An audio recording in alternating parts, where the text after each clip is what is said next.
check. Mic check. I. What it do? What it don't? What it is and what it ain't? It's your boy Don Otaku, aka Don Solo, aka Solo the Don, aka Solo D Swaggy, aka the real Don Tolliver. And of course, I'm here with the homie Subegels, aka Subeg, aka the Green Thumb, aka the Gaming Gardener, aka the Avatar, aka what you got for us today? AKA, we crawling, bro. We vampire crawling. Oh, you doing it? We doing it. We Yes, did sir. it. We booted it up finally. But I'm good, man. I'm good. Been fucking working hella, like dead ass. If I counted the hours that I've been working like the past 2 weeks, it's probably like averaging like 65 or like almost, if not more than that. If I'm like counting like all the time that I'm spending like working on the, because I'm like editing on my phone and I'm still learning DaVinci, but I'm actually getting it. I've learned that you just honestly, because like there's like little tabs at the bottom, you could just straight go to the edit tab. Like you don't need to mess around with all the previous ones. But I've also learned that Adobe has a video editor on the phone and it's free. Like their phone video editor is free, and I'm like, what? It's like this company's so weird, bro. But I downloaded that, and I also downloaded a different one called like VN editor, I think. Let me look. Yeah, it's called VN. That one's also really good, and that one's also free too. So been doing that. Been gaming a little bit, not like super, but been trying to game at least more, and especially because I got the handheld now. I can, I can play more outside and stuff, like if I'm at work or something on my breaks. But yeah, man, I've been good. I've been wanting to sit down and just sit on my couch and play, but it ain't really been that ain't really been happening. But Yeah, it's all good. It is what it is. Shout out to the handhelds, at least they're holding it down right now. for sure. But yeah, What about you, bro? same old, same old. Obviously, I gotta talk about the new drop. Yeah, We can't not talk about the new drop. the new drop. Bro, this GTA 6 is about to make people millionaires, bro. Oh, I wasn't talking about that. Oh, Yeah, we don't care about that shit. oh. I was talking about Bully Deluxe. Oh, I didn't even know that came out. When did that come out? Came on the 19th. Today? It's the first time that this motherfucker Is that gave his us a birthday? date. No, it was like a week after. It was the first time this motherfucker gave us a date and actually hit the date on the first time. No delays, no like, bro. I was like, yeah, this shit not coming out today. I'm gonna be here next week when it actually drops. Nah, that shit dropped on the 19th. I was like, yo, this really is a different Kanye. Like, who is this nigga? He's fixed, bro. He's fixed himself. Bro, honestly, it's not like, not only did he fix himself, he fixed Bully. Like, bro, you have to listen to Deluxe. I gotta, because it's not even the same album anymore, bro. Like, you know how The Life of Pablo was at launch, and then how it is now. Like, they're not completely different albums, but like it's a different experience now. He replaced every piece of AI that was in the original Bully, and he improved almost all of the mixes like tremendously. They all sound amazing now. He added Lauryn Hill, who hasn't featured or made a song in decades. He got a new song with Don Toliver, and that shit is probably the best song on the album now. Bro, every song that I liked is better now. And even some of the songs that I stopped listening to have improved so much that I'm like listening to them again. Like Bully Deluxe is the definitive version of that album. Oh yeah. So we've been back on bully mode ever since. That shit is fire. But like doing a comparison between them, like listening to the original version of the song and then listening to the deluxe version, like that shit is so night and day, bro. I was like, bro. Finally, he decides to mix these damn albums. But yeah, that's really all that's been going on outside of gaming now. I just had some butter chicken. That shit was fire. Yeah, and then I got some piña algo fresca. Yeah, it's pretty cool. It's gas. Hell yeah. But yeah, that's really it for me. What you been playing though? Yeah, so I've been playing okay, so I'm still on Ghost of Yotei. I'm actually just like cleaning up the map now, because I'm literally on the last mission. So I was like, let me just do all that. So on that, been playing a little bit more 007. I had like an hour to just play it yesterday.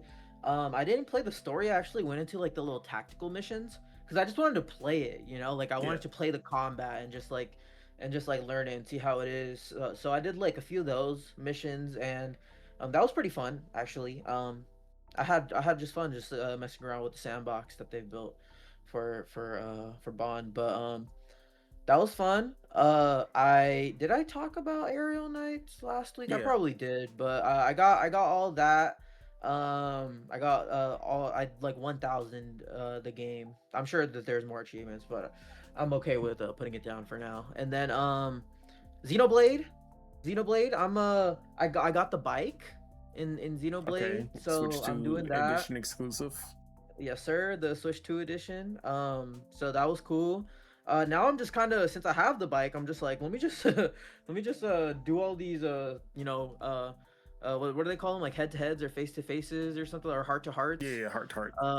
Let me do all those on the map. Let me do the side quests on the map. Let me like learn my characters and stuff like that.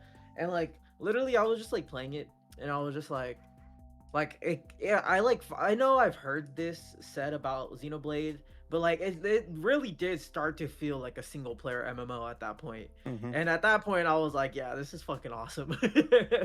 Because it's like, you kind of like look into the sky and you're like, damn, I'm really on this giant fucking robot. Like I'm living on this like big, like what do they call them, like Mechonis or something like that? Mechon. Yeah, like I'm literally like all these environments are on like a living it's Mechonis thing. and Bionis. Yeah, it's just sick, man. I'm loving it, but I'm like 22 hours in. Right now in my party I have Shulk, Reyna, is that his name? And Rain. then Melia. Rain. Yeah, Ryan, I think it might be. But yeah, that's the three that I have.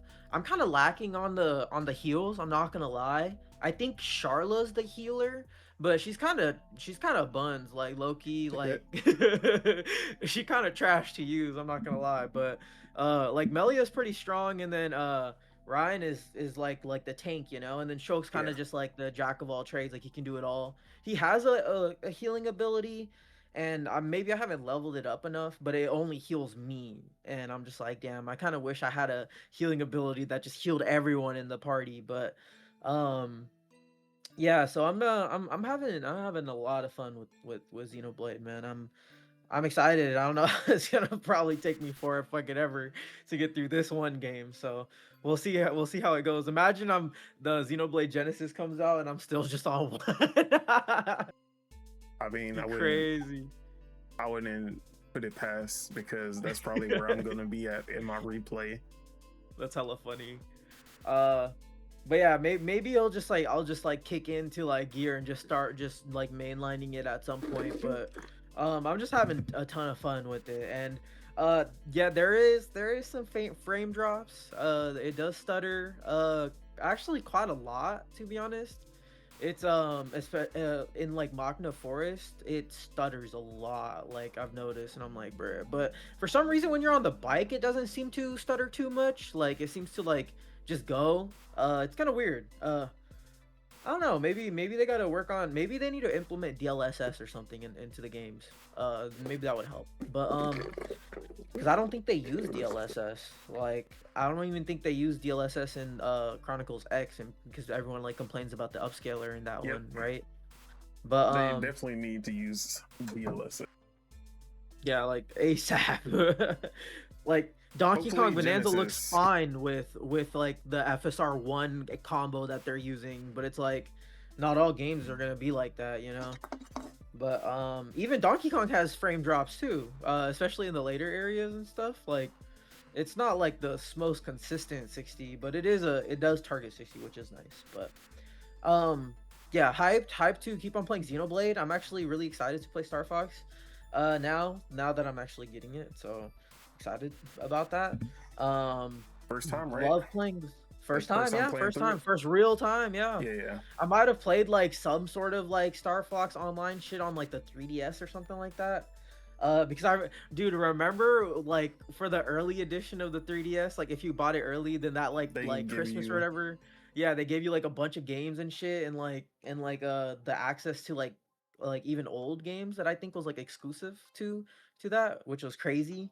I think I might have played a Star Fox in that, but um yeah, this is my first time. I'm excited though, because I like on rail shooters and stuff. Like I remember on the Wii days I played like Sin and Punishment. That was fun. um and then even in what's it called, the latest Hyrule Warriors game, that game has like some on rails like Star Fox stuff too, which is cool. But yeah, I'm hyped for that. But the only other game that I can think of is Vampire Crawlers, and I literally only played it on my break last night. But I played it, and it was pretty yeah, it made me not want to get up from my car seat. So I definitely wanted to keep playing it. But I think I like earned like 55 G's in one sesh, which is cool. I got 2 characters. Yeah, I'm liking it. I'm liking all the little elements that they have in it. I like the little gem system that they have, which is cool. Like how you can attach like modifiers to the cards, and like yeah, it's definitely a flow state game for sure, and I fuck with it. So, and it's definitely like hop in, hop out. So that's cool too, you know. So yeah, You don't even have to complete a session. You can yeah, stop you at really any don't. time. It doesn't feel weird to stop because it's kind of turn based in a sense. Yeah, exactly. But yeah, I played it on the handheld, and it does have touchscreen support on there, which is awesome. I was literally tapping my way through it. And yeah, it's it's A big, addicting as hell. I would quality of love life- to play it more. A big quality of life update is coming out too. Yeah, what are they adding? I forgot everything that they were adding, but one of the big ones was that you'll actually be able to sort the cards by the number now, so it can be easier to like. Because once you get a shit ton of cards, I know you probably are only having like maybe 5 at a time, but like once you get like 20 something cards in your hand, it is like, okay, I need a 1, and you're like searching all the way through, like, okay, here's a 1, I need a 2, and you're like going through all of these damn cards. So definitely a good quality of life one there. Yeah. Let me see. Actually, oh wait, I don't have it on Steam, so and Xbox app don't have patch notes like Steam does. That's like my favorite feature of Steam, just being able to see all the patch notes. Yeah. When developers actually use it. Yeah, but oh, I actually did play another game. It's one that I'm returning to, which is 33 Immortals. Now that it's 1.0, I literally hopped in it. Yeah, they literally popped up like 7 or 8 achievements, Nice. which was nice. Um, and they added 4 weapons. So they added 4 new weapons, which are I was like toying around with them. I didn't play through anything. I literally just jumped in, earned my achievements, and seen like what they added with the weapons. Like tried them all out, and then kind of hopped out. But um, yeah, it was I really do like the weapons that they added. They added like a shooter, like a pistol, like two like a double pistol. Um, Pistol that Pete. was probably that was probably my favorite one. But yeah, it was that was dope, and they added the achievements, which is nice. And if you already earned the achievements, then they already pop, so you don't have to like re-earn them, you know.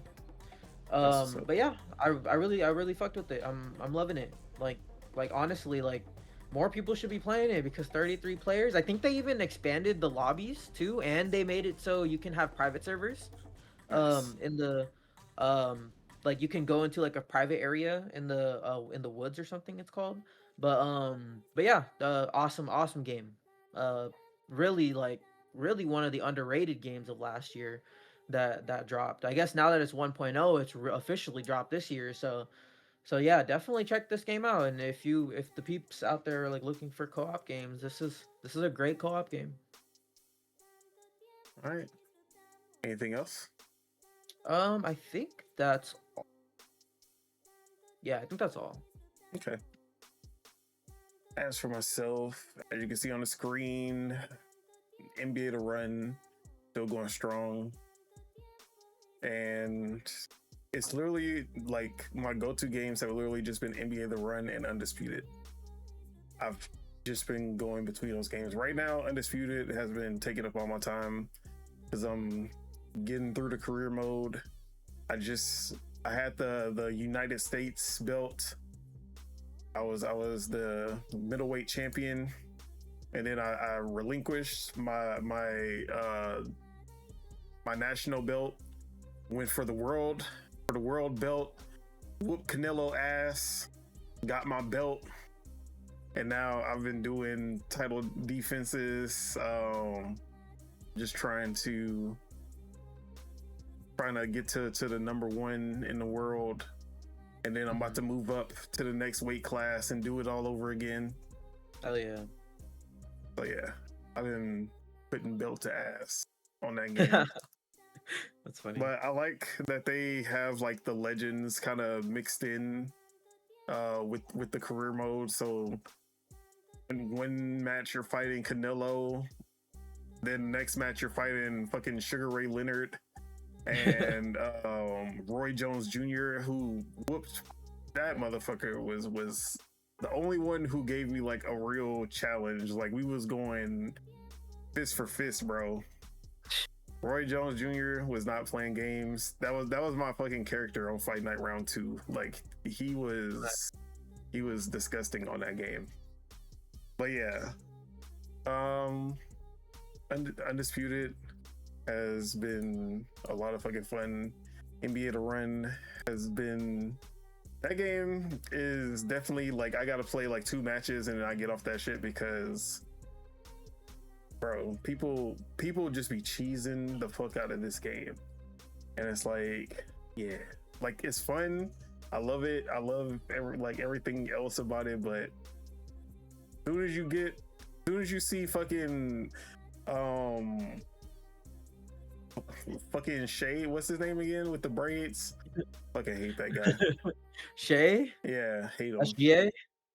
That Literally the motherfucker. MVP of the league. Yeah, and he's fucking annoying, bro. Once you see people get Kawhi and all they doing is stealing the ball like every 5 seconds, like then you got Wimby blocking shots from the paint if you shooting a 3, don't make no sense, and you're like, bro, get me out of here. But it's still fun even with the bullshit. But other than that, I played through the Rhythm Heaven demo. Yeah, Okay. it's fire. Yeah?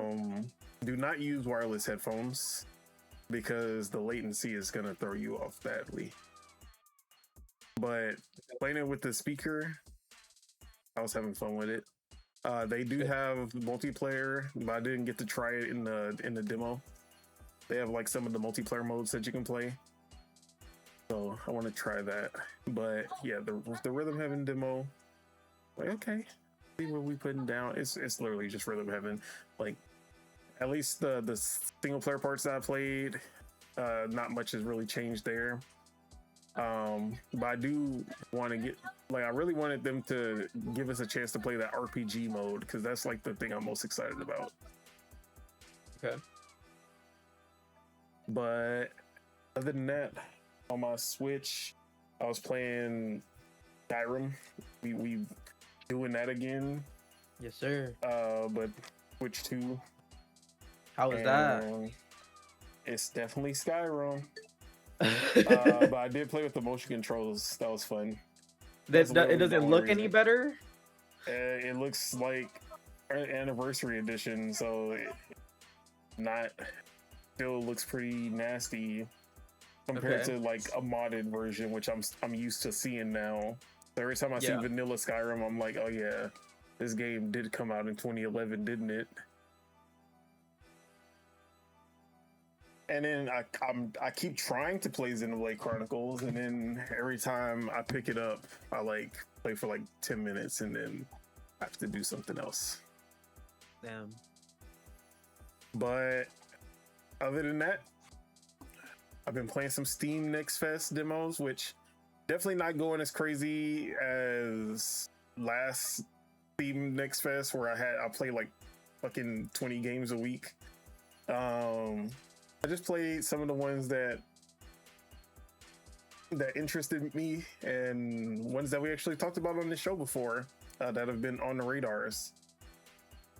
So one of those is Polyfighter, which is a roguelike fighting game that we had on the show before, and I got a chance to play. They had 2 different playable characters. I was playing with, I believe her name was Adrian or Adriana. Adrian. And she's like this boxer chick. And this game is actually pretty cool. Like, you defeat enemies, and then the moves that they use, you get a chance out of like 3 of their moves. You get to choose which one you want to like take with you.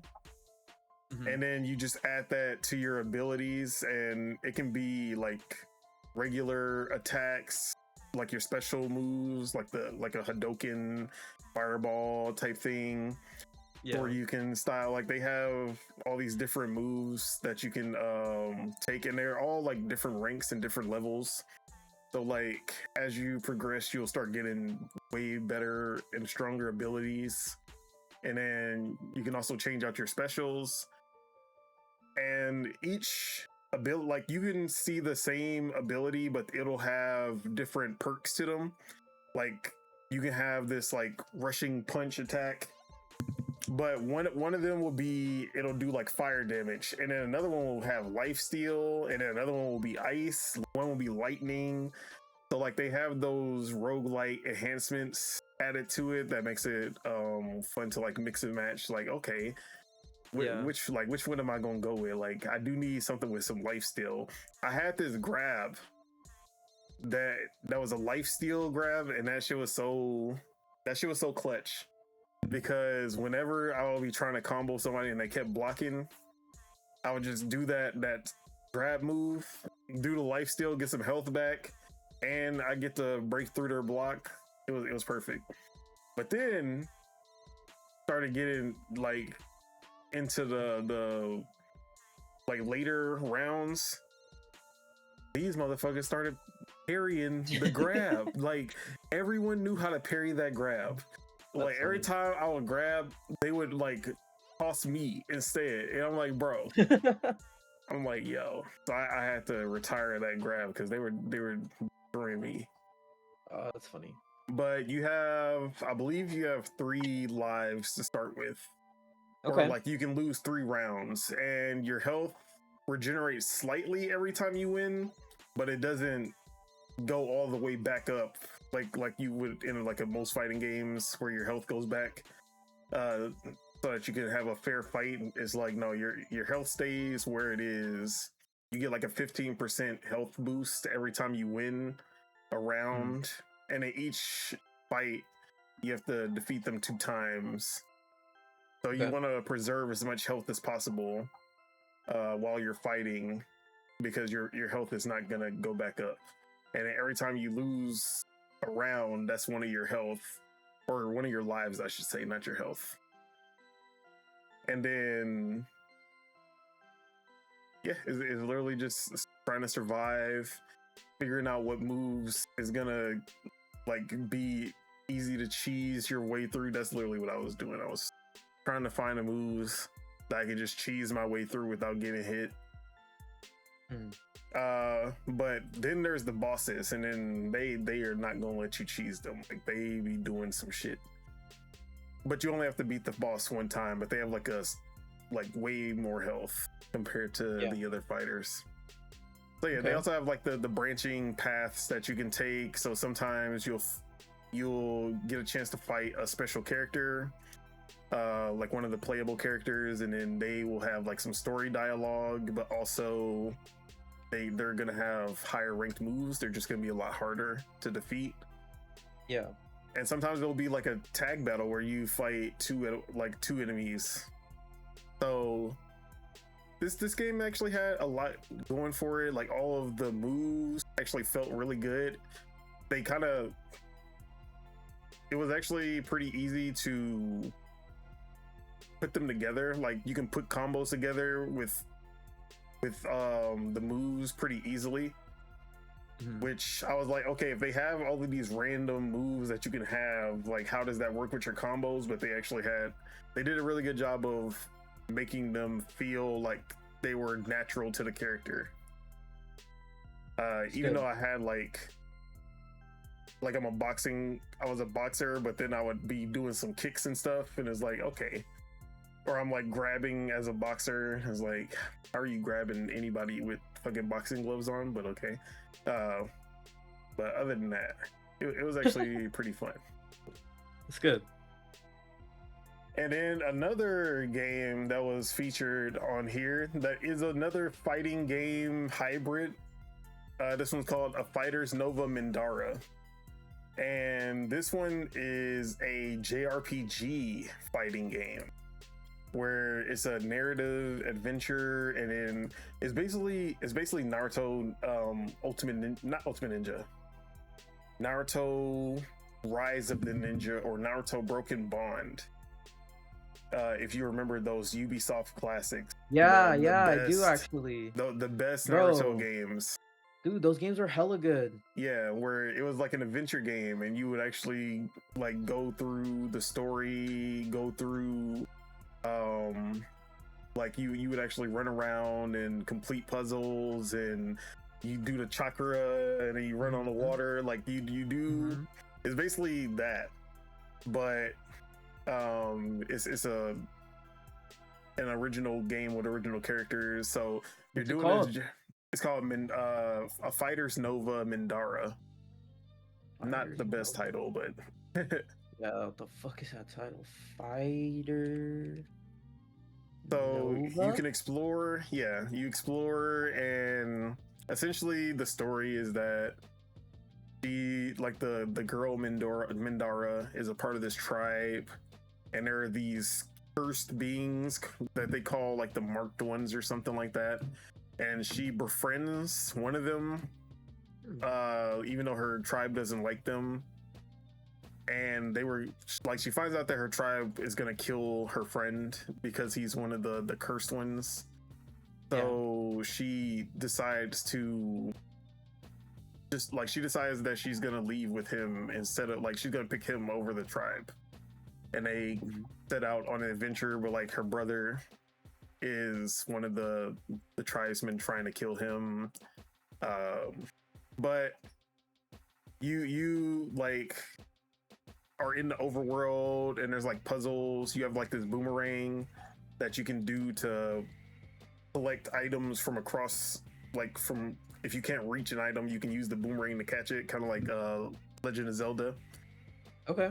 And then when you switch to the other guy, actually, okay, no, the main character's name is Maya. The cursed guy is Mindara. The game is named after him, I guess, even though he's not the main character. But Mindara, you switch to him in the overworld, and then he's able to like break through like boulders that are blocking your path or things like that. Very JRPG in those aspects. And then whenever you see an enemy, you can get the drop on him, kind of Persona style. You sneak up on him, throw your boomerang, or you sneak up on him with Mindara, and then you hit him from the back paws, and then you go into battle. But if you get the drop on him, you have an advantage. So the fighting in this game is pretty solid. I would say, what would I compare it to? I would actually say this game has a very Killer Instinct feel to it. Okay. Where your combos, like it's like you're pressing buttons and they automatically link into combos until your basically like your combo gauge ends, and then you can't link any more attacks. Like you just have to link attacks until you end with a special. Like you want to make sure that you end with some kind of special move, or you want to tag to keep the combo going, things like that. But the way that the special was kind of like, the specials were weird because whenever you do a special, it's like you hold LT and then it stops the combat. Like you freeze everything and it goes into like a turn-based kind of style, and then you pick what which special move you're gonna do. And sometimes it'll be like an attack that's gonna lift the enemy back up so that you can do more combos to them, or it's gonna, you can even Maya, she has a move where you heal. So if you're like taking a lot of damage, you can just stop the battle, heal in the middle of battle, and then keep going. She also has this like Super Saiyan, more like a Kaioken type of power up, where all of her attacks are faster and stronger. So I really like how this game felt. I like the overworld like mechanics and activities that they had, being able to like sneak up on the enemies. This one out of the two actually felt like was the better hybrid fighting game. I enjoyed this one a lot. Okay. So yeah, A Fighter's Nova, Mindara. If you're into fighting games and looking for something a little bit different, I don't think there's any like online PvP. component. Yeah, there's no PvP in this one. It's straight single player narrative adventure, but you just have a fighting game as the battle system. I think it's pretty cool because you are leveling up, and like you get experience for every fight, and you level up, and then it'll be like, oh, your punches are stronger, your HP is now like, you have more HP now, you learned a new special move, like things like that. Nice, man. But yeah, Fighters Nova, Mindara, I'm definitely pretty high on that one. Yeah, it looks cool. It kind of reminds me of another game we had on. Was this the game we had on the radar? Where Yeah, it was that's what I'm saying. We had it on the radar. No, there was a different like single player fighting game where it's like a roguelike or something. That was Polyfighter. That was the one, first one I did. That's the first game I just talked about. That's hella fun. Oh, so you kind of played the similar games kind of back to back, huh? Yeah. Okay. I saw both of those. I was like, oh, we literally talked about both of these on here. We talked about Which Mindara one do you like a while more? ago. Mindara, the Fighters Nova, yeah. Okay. But I think both of them do a really good job of shaking up fighting games and making it accessible for anyone who isn't into the competitive scene but wants to get a little taste of fighting games. I feel like both of these games are really good for that. Yeah, okay. Now, this game I actually didn't find, like, the way I found this game was thanks to shout out to Lucy James, looking for .game. Is that what it's called? Looking for game.gg, I think. Yeah. The lady from SGF. Yeah. So I signed up for the newsletter, and I got, like, I was looking through my emails, and I just happened to see, like, 5 games you should look out for in the Steam Next Fest. So I was like, okay, let me see what they talking about here. So this game was like number 5 on the list, and the description immediately made me say, oh, I'm downloading this shit right now.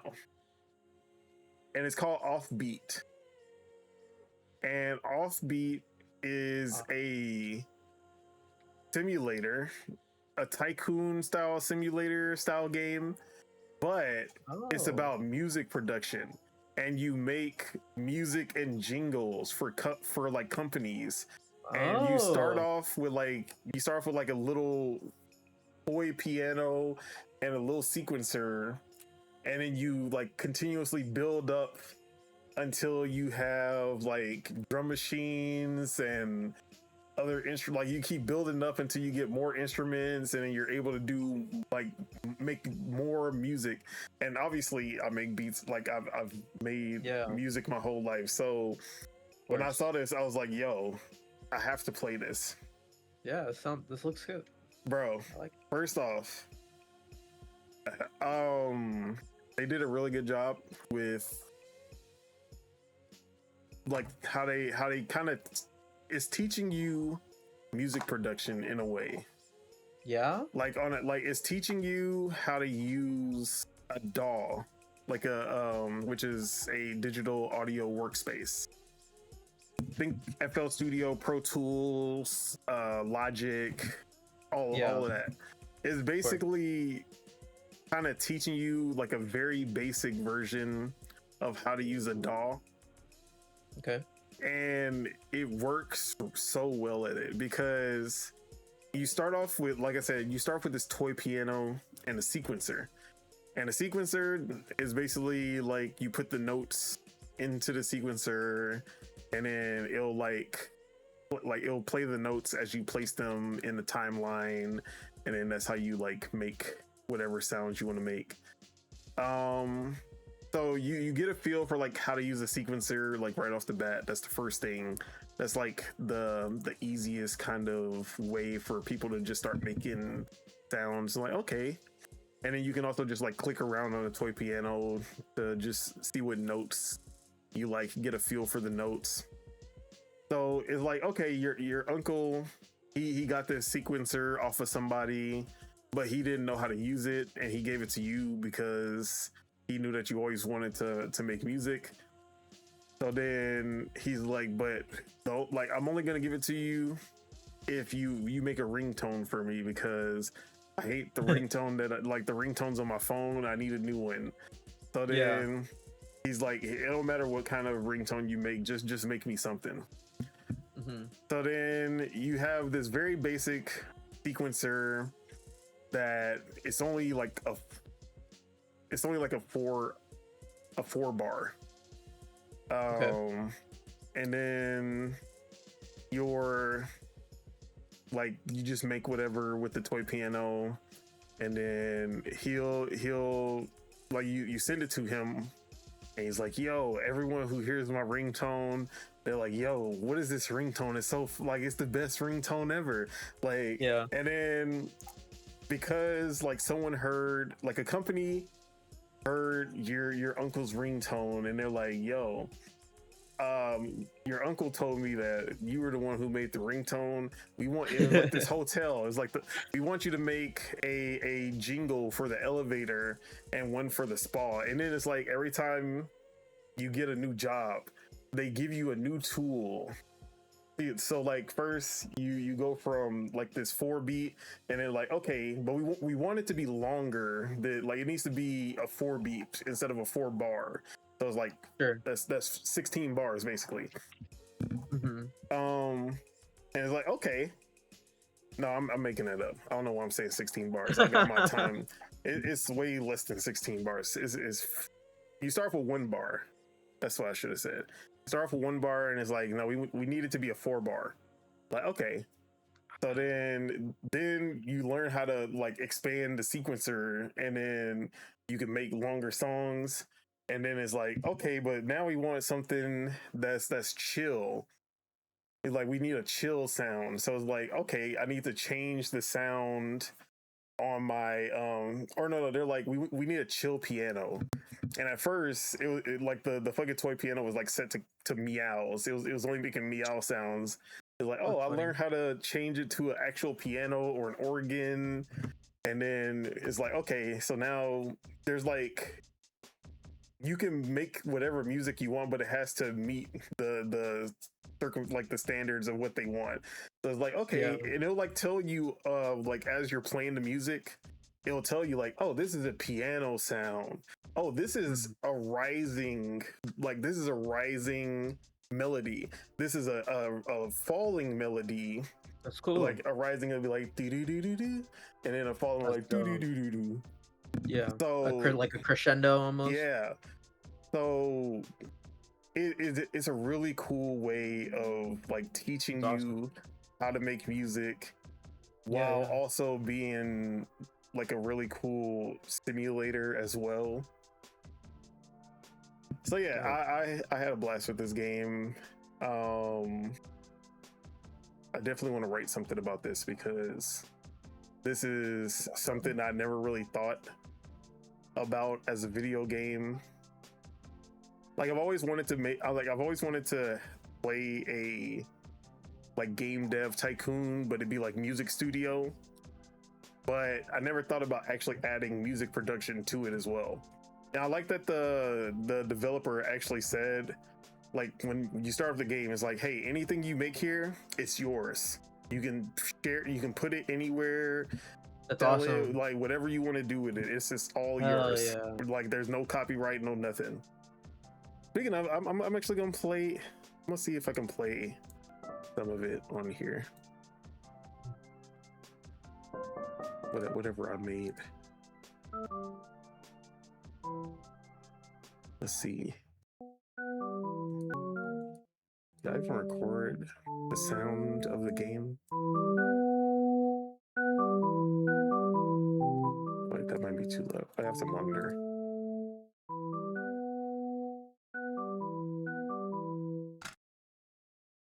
Oh wait. Let's see if we got a finished product.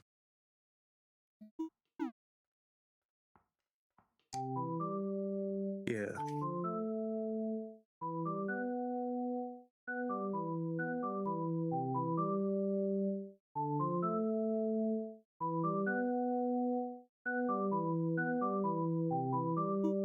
That's all I have. But all I have was like the little piano. Yeah. But then I got like this toy monkey, and I was able to add some hi-hats, like, and then they have like a little like a voice box. Like all of the instruments are toys for whatever reason. They're not like, at least the ones you start off with, they're all like cheap little children's toys for music. Which is unique because you do like it makes you kind of think like, okay, I gotta think of different ways to produce because I'm used to actually having real instruments, but it's still it's a lot of fun to work with. So yeah, Offbeat, that is the name of the game. Highly recommend. Okay. If you have any like interest in making music, highly recommend this. And even if you don't have an interest in making music, but you like simulators and tycoon style games, I still recommend it because this was a lot of fun. Okay. And I believe, one other game.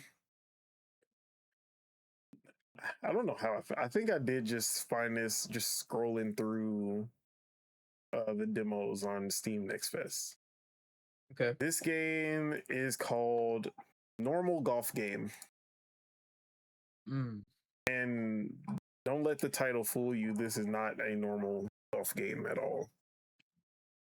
So basically you get into this portal type of situation where you wake up in this golf academy, essentially. Not even a golf academy. It's like you're by yourself on this golf course. And you wake up and the guy's like, "Hey, you showed up. You ready for your golf course? You remember? You saw? Oh, you have amnesia? What? That's crazy. How did that happen?" Anyways, you totally legally and consciously signed up for this golf course, and I'm gonna teach you how to play golf now. And then it has this like FMV, like your character is a real person. Okay. But you like play in first person and you see like a real hand, like it's real gloves with a real like golf club in your hand. And That's you're hilarious. like running like this, and then when it goes into like the actual swing, it's just a person. Like it's a video of the person, but he's like in the video game world. It looks pretty sick. Like yeah.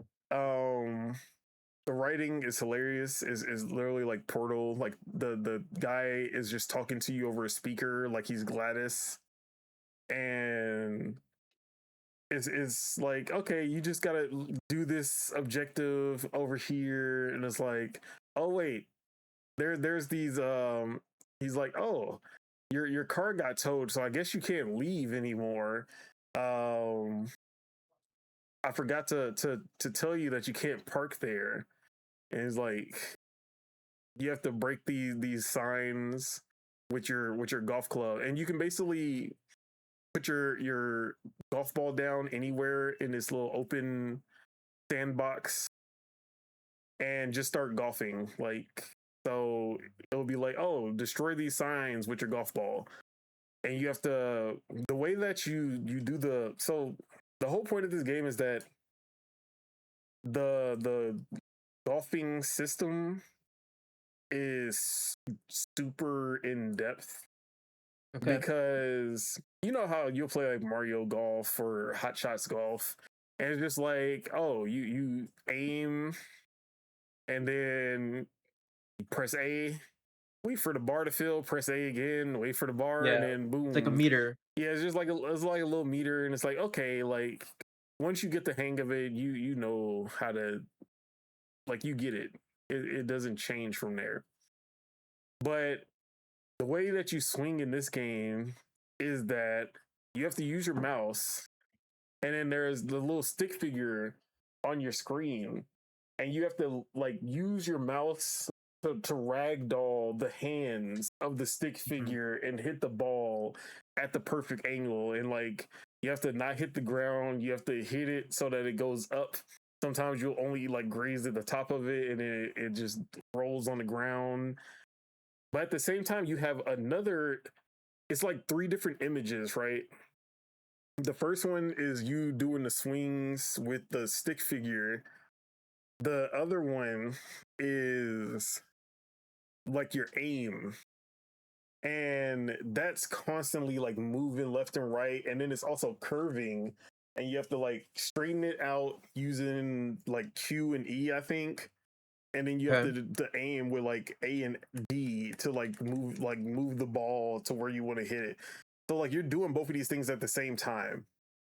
And it's not super hard because I got the hang of it, but it takes concentration. Like you can't just be casually just be like, oh yeah, I'm about to do like I got this shit.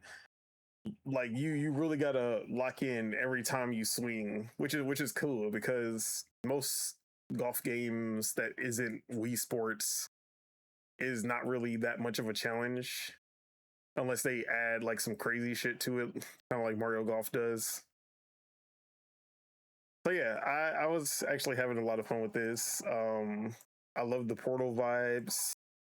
I love how weird the controls are, but they actually make golfing a little bit more fun outside of motion controls. So yeah, I'm like normal golf game. I want to see where it goes with the story because it does seem like some shady shit is happening. I want to see if it goes full Portal, like oh shit, the fuck, or you know. Yeah. But it's a very interesting game. Shout out to the indies, bro. Every time.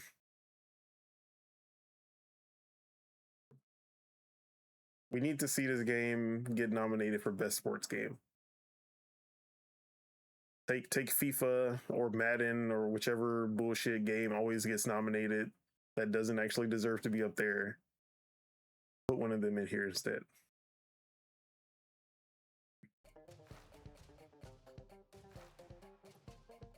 But that's everything as far as Steam Next Fest. I did play this game on Game Pass called Beatdown City Survivors. Okay. And it's like a beat 'em up survivors game. Yeah. Kind of like a Streets of Rage mix with Vampire Survivors. Okay. I only played a little bit of it, but I did like how it felt so far. The one thing that made it kind of unique is that there was elemental effects, and I guess not like elemental hazards, I would say. Yeah. So you could like hit a fire hydrant and then water would spout out onto the enemies. And if you had something like an electric attack, it would do more damage to the wet enemies. But also you would also like, you can get wet yourself, pause. And then you could electrocute yourself on accident. And then if you like beat up a car, it would like leak gasoline, and if you stepped in it, it'll like leave a trail of gasoline. If there's fire, the fire will like follow the trail and burn you, or it'll follow the trail and burn all the enemies following you. And it's like there's like acid or poison, whichever one it's supposed to be. That's like the one thing. Like there's something like some zombies will like, you're fighting zombies.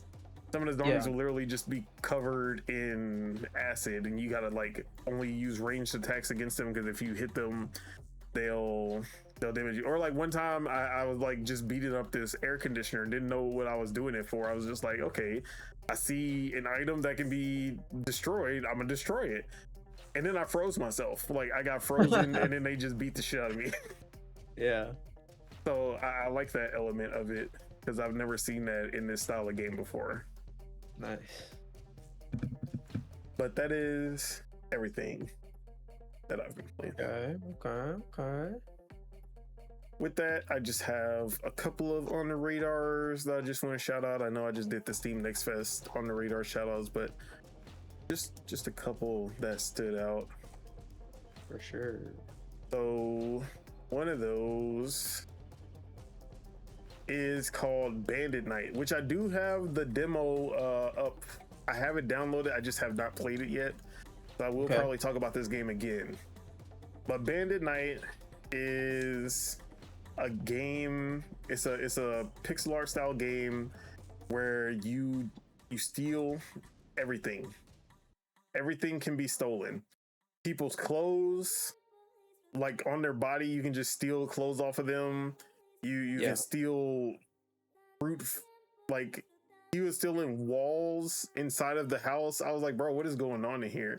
Hold on, let me full screen this so y'all can see it. But this game looked crazy. Like you're just running away from guards and you're just swiping everything. Like there was a whole feast going on. You just jumped onto the table, started stealing all the food. It looks pretty wild. It has a very HD 2D, not all the way there, but it's going for that kind of look. Okay. And yeah, it looked pretty cool. It's by Spiral Up and Game Float. But yeah, it looks pretty dope. I'm gonna try it out probably by next week, and then let y'all know how it plays. But looks really cool.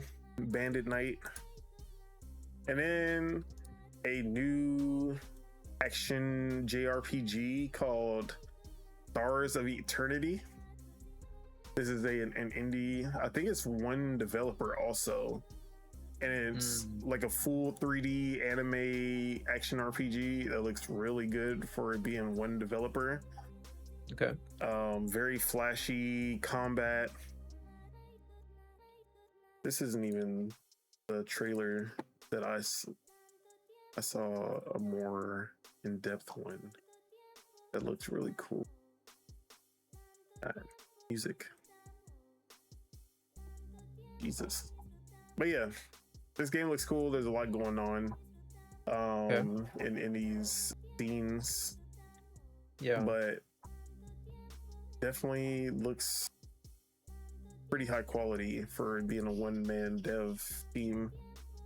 Okay. So yeah, that is Stars of Eternity. He said the wish list on Steam is going to be going up soon. His last post got like a shit ton of hype, so he was like, oh shit, I need to get this Steam wish list up soon. Like, wasn't expecting this to pop off.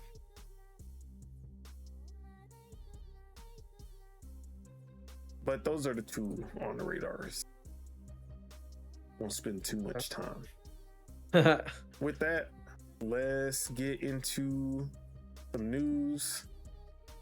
Starting off with some good news. You know, we gotta talk about the good news. You heard the good news, right? Of course, bro. Did you hear the good news? What's the good news? It's not GTA 5, I'll tell you that. GTA 5? No, I said GTA 5. It's not GTA 6, I'll tell you that. Okay. You know, I'm a very petty person. Okay.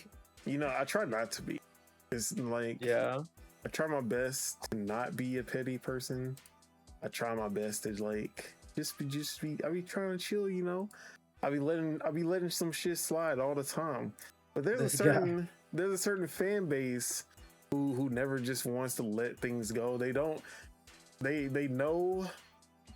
that they are last place, and they try to hype themselves up like they're first place, and it just disgusts me every time I see it. All right. And that's the Sonic fan base. Can't stand these motherfuckers. Like, bro, Sega did them so dirty on the Switch too, bro. Bro, it's not even that. Like, it's one thing to have like the worst 3D platformer franchise of all time. No, I'm not gonna go that far.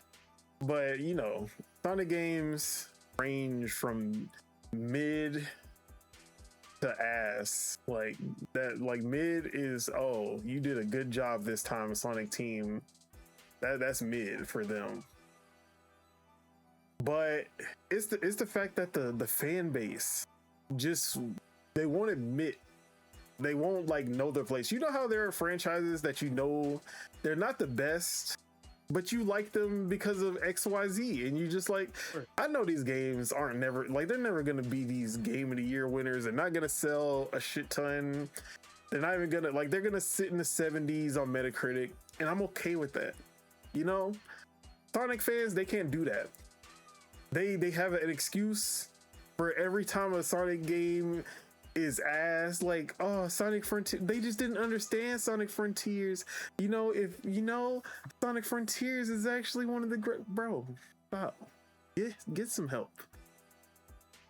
And I would leave them alone. I would literally leave it alone if they weren't so adamant on how they really believe that Sonic is like S tier, like, gaming, and I just don't understand. They will literally tell you, yeah, Sonic is just a better franchise than Mario, than like Kirby, Crash. Even though I don't even like Crash, but we're not even gonna put him over Crash. and I just be like, I have to attack them. You know, like it's not my fault. I didn't start it. Yeah. I'm just finishing the fight. Anyways, last year, obviously the big one for them, they finally, like, the only time you get a really good Sonic game, like a genuinely good Sonic game, is when it's not a Sonic game. And Sonic Racing Crossworlds was that. It was a genuinely good kart racer. But they couldn't be satisfied because they had a good kart racer. They went to the most lengths to make sure that every time you talk about Sonic Crossworlds, we got to mention Mario Kart World and why it is, like, how Sonic Crossworlds is so much better. And they even went as far as saying that it was going to sell more than Mario Kart World. That shit, we knew that those talks died so fast once those first sales came out. But you know, like they were so adamant about how Mario Kart World was a failure. They was making YouTube videos, and Sonic Crossworlds is the greatest. They even thought that it was going to win best sports and racing over Mario Kart World at the Game Awards. That didn't happen either. Like, hell no. You know, they got the player's voice, you know. Congrats to those guys for that.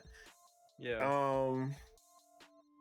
But you know, to this day, they were still like, yeah, like Sonic Crossworlds was so amazing. It did so good for Sega. And then Sega was like, y'all was doing a lot of talking online and y'all was not doing no playing, because Sega came out and said that Sonic Racing Crossworlds was a disappointment.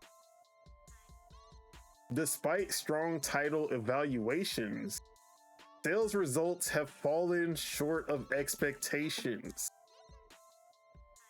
Y'all was out here talking on Twitter. Half of y'all didn't even buy the game. Ain't that some shit? What happened? I thought that this was supposed to be, this shit didn't even sell more than Sonic Frontiers. Y'all could, like, this, come on, man. That's hella funny.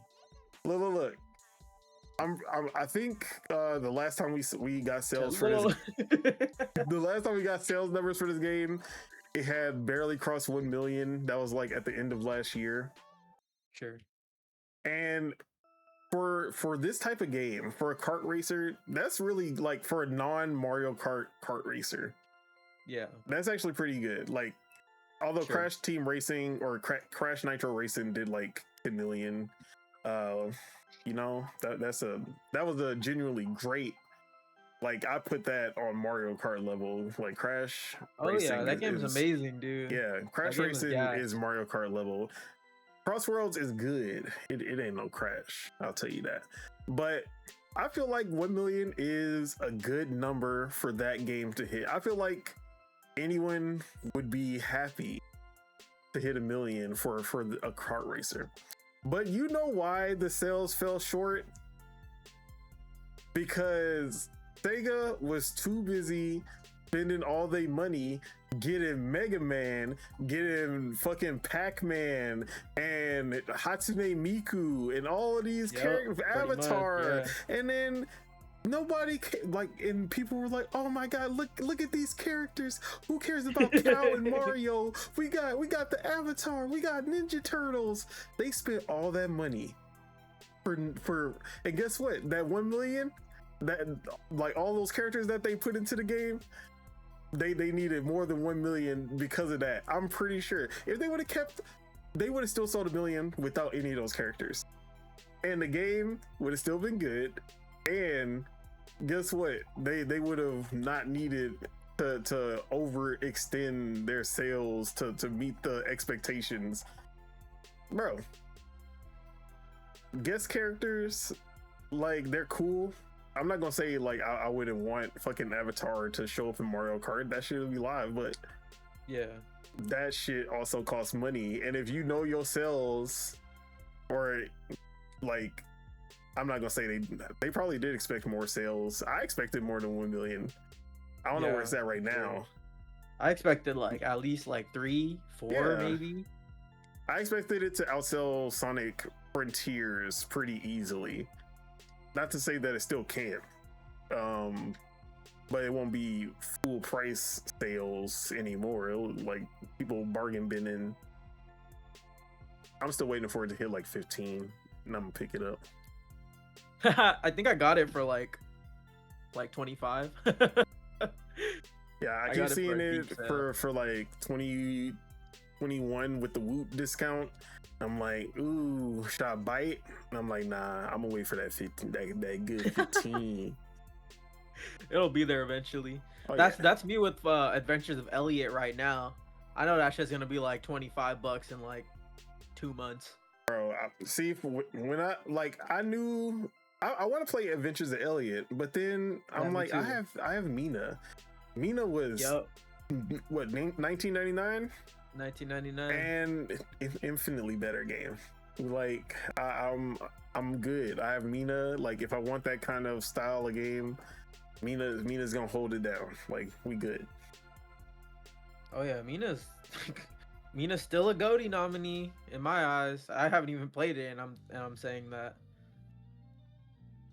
But I played like 5 minutes of Mina, and I was like, oh yeah, this shit like feels so high quality right off the bat. Adventures of Elliot, it took me a while for it to actually start clicking with me. So yeah, definitely get Mina. Like, maybe if Adventures of Elliot was like 30, 99, like in that range, it'd be like, okay, yeah, I'll pick that up. But I'll wait for a sale. Anyways, Sonic fans, just be humble. Like, sit down, be humble. That's all y'all gotta, and then I will leave y'all alone forever, I promise. That's and then funny. I like poor RK, because like RK is one of the Sonic fans who's actually realistic about. Yeah, like, he is. He's very realistic about it. He doesn't sit there and like shit on other people and try to like put Sonic above. He's very like, I love Sonic. I know there's like, he knows that it stumbles a lot. He knows that it's not the best, but he loves Sonic for it being Sonic. And that's like, I love Arcade for that. Shout out to Robert Kellett. That's my guy. Yes, sir. And he be catching some strays. I be feeling bad sometimes because like I be like, all right, I don't want to disrespect Arcade. I just want to disrespect the other Sonic fans. You know who you are. But exactly. But he takes the disrespect. Like he takes it well too. though. Like he know to dish it out too. That's why he my guy. Facts. But like no one was comparing no Mario Kart fans were sitting here trying to talk about Sonic Crossworlds. It was literally just like they were in every post. You couldn't say nothing positive about Mario Kart World. And then like you would see that, and then Sega made it worse with that commercial that was like making fun of Mario Kart. And then they just kept on using that fucking trailer. Like, bro. And then they kept saying like, oh, you can crossplay with your friends and all that bullshit. You can crossplay with the game is like, on of course one console. You can. Mario Kart World is on one console. Who are you crossplaying with? Exactly. And then the saddest part about them like dissing Mario Kart is that Nintendo is probably like their best selling platform for Crossworlds also. Yeah, bro. And that Switch 2 port is actually one of the better Sega Switch 2 ports too. So, and it actually has an upgrade path, unlike Sonic Frontiers Definitive Edition. Bruh, don't even get that. Have you seen how bad it looks, bro? It looks in like handheld. dog. Yeah, they are wild. Bro, like freaking, like that Star Wars game looked better. Like all like Indiana Jones looked better than that game on Switch 2. Bro, Like Indiana Jones actually looks pretty looks crazy crazy on the on the Switch Switch too. 2. Yeah, it looks really good on there. No fucking doubt. Man, I really hope that Halo Campaign Evolved will get on Switch too. Like, I know I don't want Halo That'd on be fire. anything, but Yeah. like Halo on Switch 2 would be so dope. Yeah. Like I would be mad, but I'd be happy at the same time. Nah, dude, they might as well if it's gonna be on PlayStation. They might as well Yeah, put might it as on well get Switch. that shit on Switch too. Like what the heck? Get Fable on there too. Make dude, it happen. good. Yeah. Get that Forza Tech running on Switch too. They got they work DLSS into it now. Yeah. I mean, dude, on PC you have to at this point. Got to. Exactly. All right. I'm gonna leave Sonic fans alone now. I got it out. This You guy. know, got it out of my system. Yeah.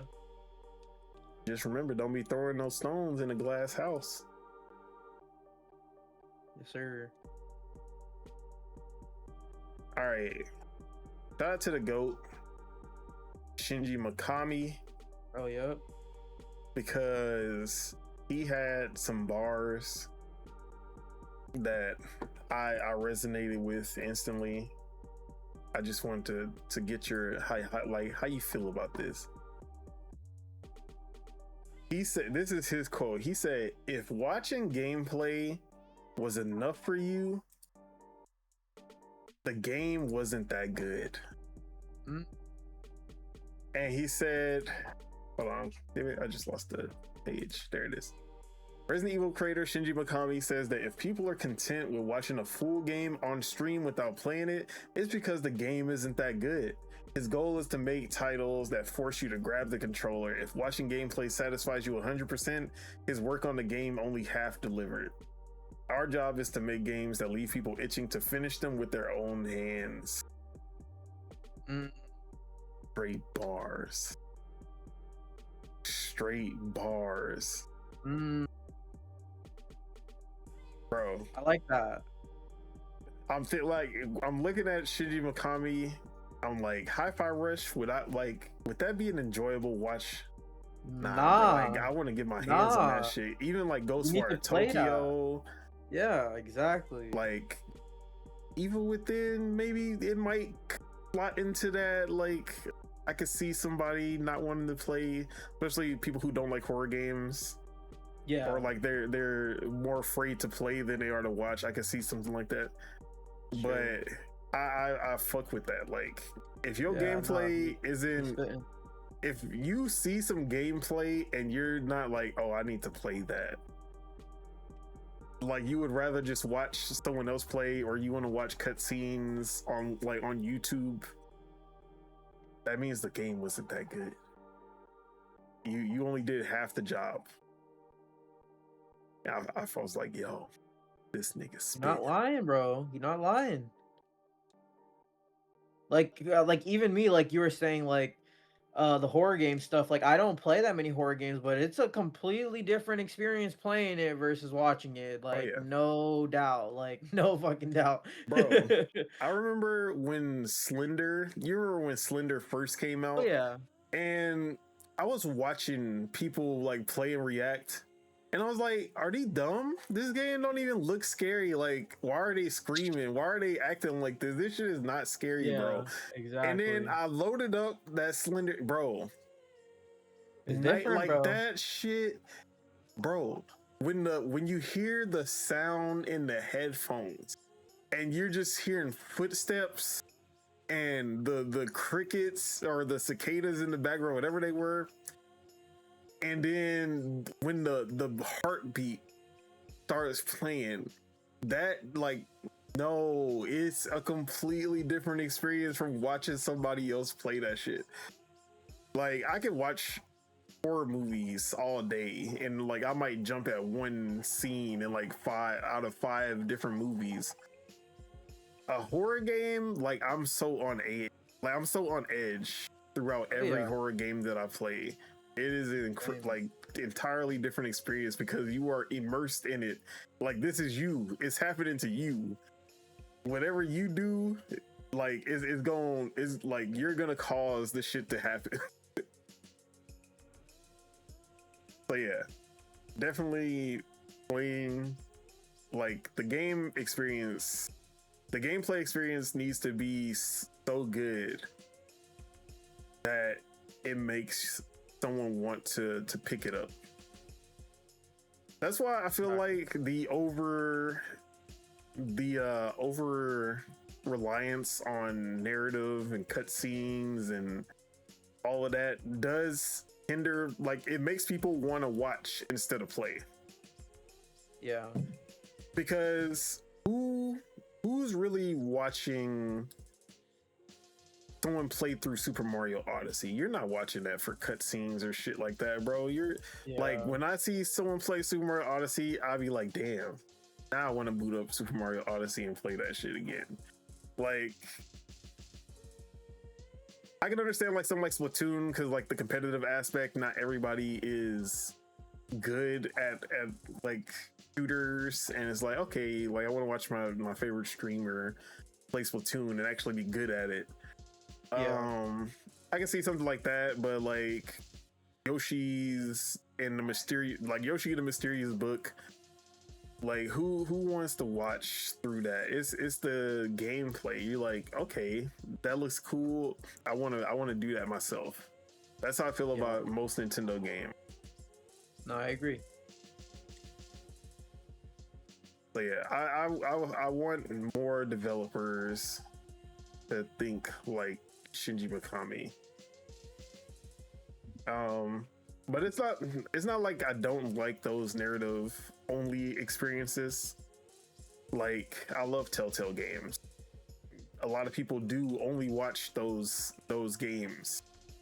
They don't actually play through the Telltale games, which I feel like Telltale does give you that because of the choice and consequence and all of the different choices that can be made. It does give people I watched somebody play it, but now I want to see what the other endings are like. So Telltale does have something that kind of brings people to it, but something like Mixtape, if I watch someone play Mixtape, I have essentially experienced everything that the game has to offer. I agree.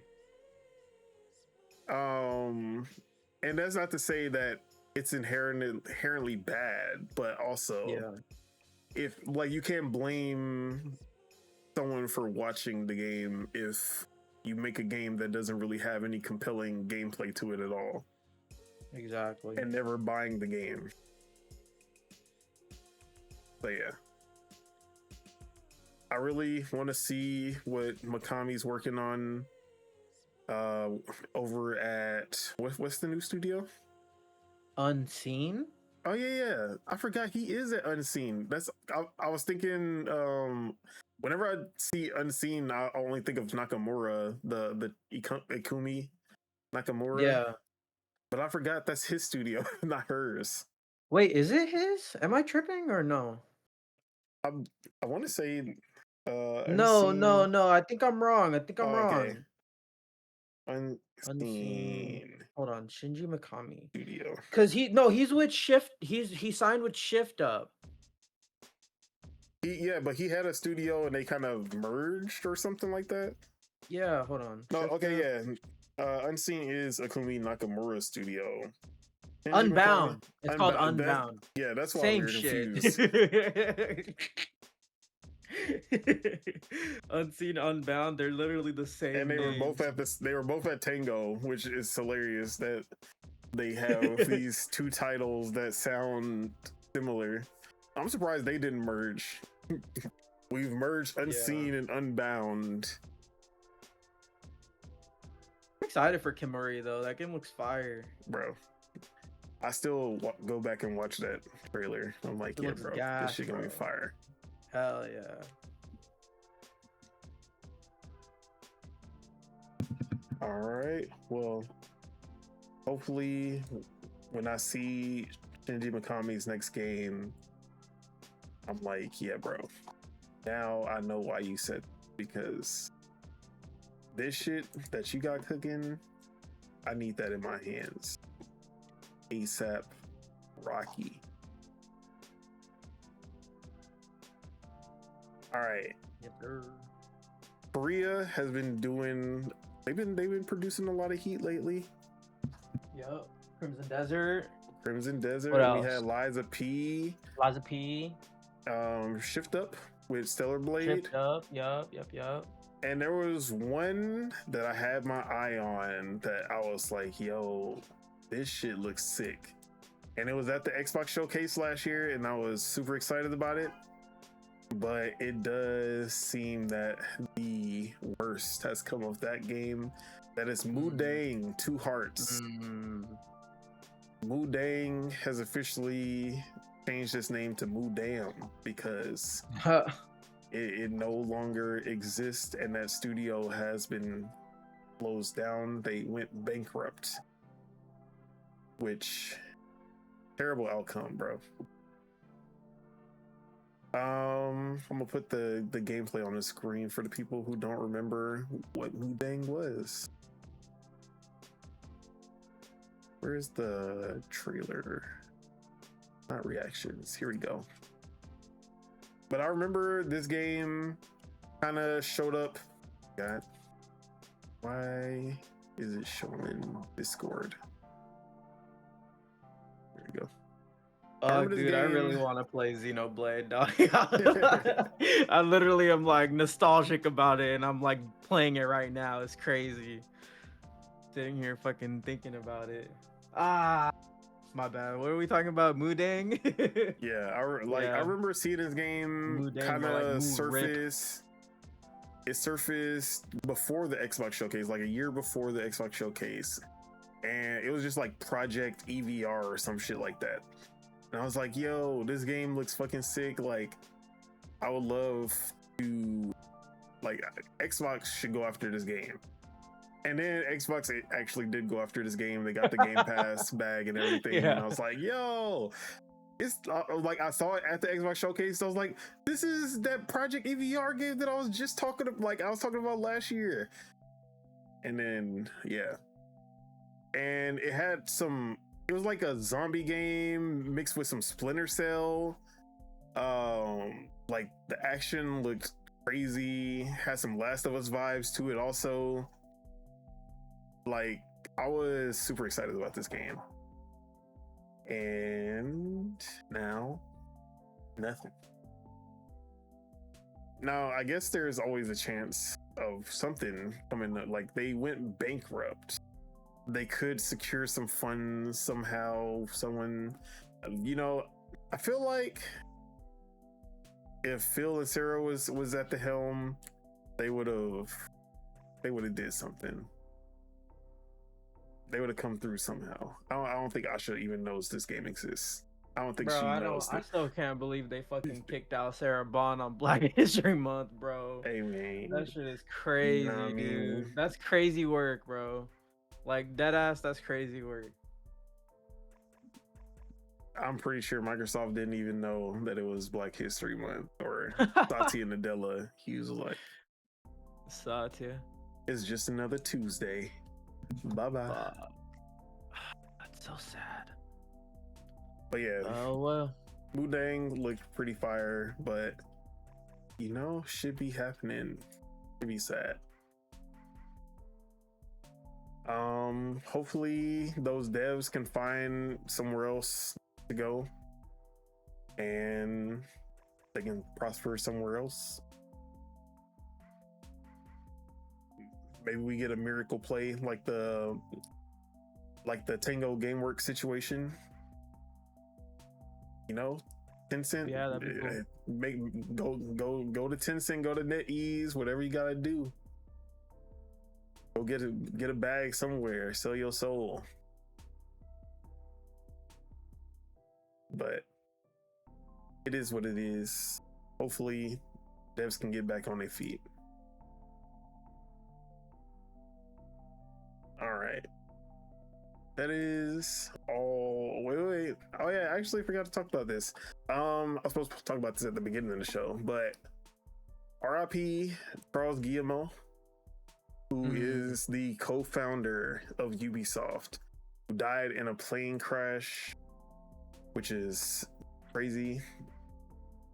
A lot of helicopter and plane crashes lately. I'm not gonna hold you. Whenever I see a plane crash or a helicopter crash, conspiracy theory automatically. Yep. Like these shits don't just be crashing for no reason, bro. I'm just saying. He did something to somebody. No, I'm not gonna get here in the show. That's gonna be after dark. But yeah, RIP that man. I see a lot of people talking crazy about this guy. Like they over here acting like this man is fucking Elon Musk or some shit. Like y'all need to chill. This nigga made video games. He is not on the same level as a fucking politician or something like that. Like y'all are literally calling this man evil, saying that he needs to, I hope he burns and all this bullshit. Like, calm the fuck down. It's That's video crazy. Games. Yeah, for real, actually. Because Assassin's Creed Shadows wasn't better than Assassin's Creed 2, that means that this guy is literally the devil. Like, shut the fuck up. But he is the co-founder of Ubisoft. Like this, he has been here since the beginning. Yeah. Prince of Persia on the Apple, fucking the remakes, Splinter Cell, Ghost Recon, all the best memories of Ubisoft. That man was there for that.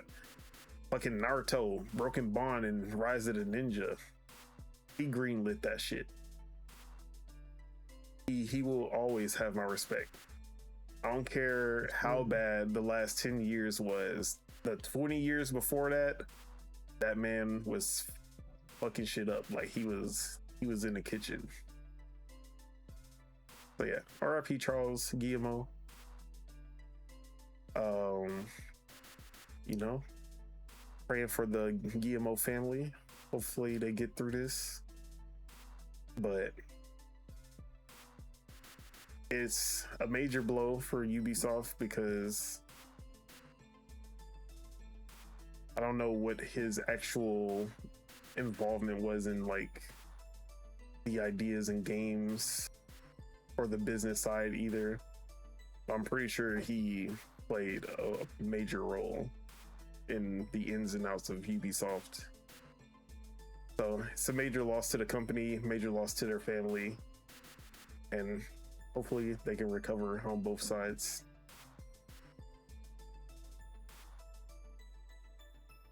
But now that the more somber news is out of the way, time to talk about the big one. The one that we've been making claims and going on about for fucking years. 3 years now. And forever, seems. Yeah. And now we got the official pre-orders and the price for GTA 6. It is time. It has happened. And it is not $100. Count your days, Rockstar. You know, I mean, it essentially is $100 with the. We're gonna talk about that. So, bro, I've seen so many memes, bro. That shit is hilarious. Bro, Spawn Wave had a hilarious one where it was like the shopkeeper when they see that you bought the standard edition, and then it was a Homelander mean mugging. Bro, you literally gonna go to a store or a shop or like the auto shop, and they gonna look at you like, what the, like you not high, like you not built for this, baby pockets, get your ass out of here. I hope they actually talk shit about you when you buy the standard edition, because that would be hilarious. Like, what are you doing in the store? Like, you not built for this. All right, so anyway, let's talk about the prices. GTA 6 will retail standard edition $79.99, which is a lot lower than I expected. Actually, I was expecting $89.99, so this is $10 less. But there is an Ultimate Edition that will cost $100. And here's everything featured in the Ultimate Edition. It'll feature 15 plus items that unlock with each story chapter. A vehicle. So here are some vehicles. The 95 Grotti Cheetah. That's the OG from Vice City. If you know, that Cheetah was one of the best vehicles. Shitsu Squallow boat docked at Washington Beach and has an explosive-laden weapons crate. There's a 67 Vapid Dominator buggy, a Mud Club monster. And then you have access to the garage, the Paradise Garage in Watson Bay, which features a weapon locker plus a secure place to deposit stolen goods. You'll have 2 weapons that are locked to only the Ultimate Edition. Or maybe, I don't know if you can, you can find these in game, but you'll have access to Hawk and Little Morgan revolvers for Jason and Lucia. And an exclusive mod shop called Ride Out Customs, where you can transform vanilla vehicles into magnificent works of art with detailed interiors, exquisite rims, and donk stylings. They basically say if you don't get the Ultimate Edition, you can't pimp your ride.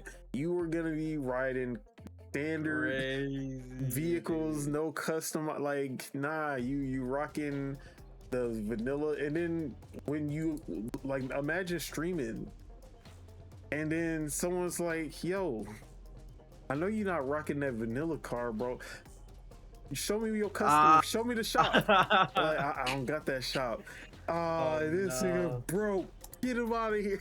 Your whole chat is just shit talking you the whole time now. But I need to get the Ultimate Edition. Look, he broke, chat. It's like, y'all don't even donate. Why are y'all even? Why do you think I can't afford to get the Ultimate Edition? That's hella funny. All right. So the mod shop, Ride Out Customs, exclusive mod shop called One Eyed Willie's in Lake Leonida. I forgot actually how you pronounce that. Specializes in off-road modifications and hand-painted automotive artistry. Now, the fact that they mentioned 2 exclusive mod shops, I do think that there will be mod shops available for the base, for the standard edition. It just these 2 are only for the Ultimate, but there are customizations in mod shops that are available for the standard players. It's just they're probably gonna get the really cool shit to this exclusive one though. An exclusive hair salon called Sarah's Unisex Salon, with signature salon styles, facial hair for Jason, and makeup and nails for Lucia.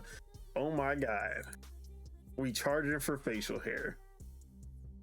Something that I could get on CJ for free 99 and free 99 on Nico, free 99 on Franklin, Michael and Trevor.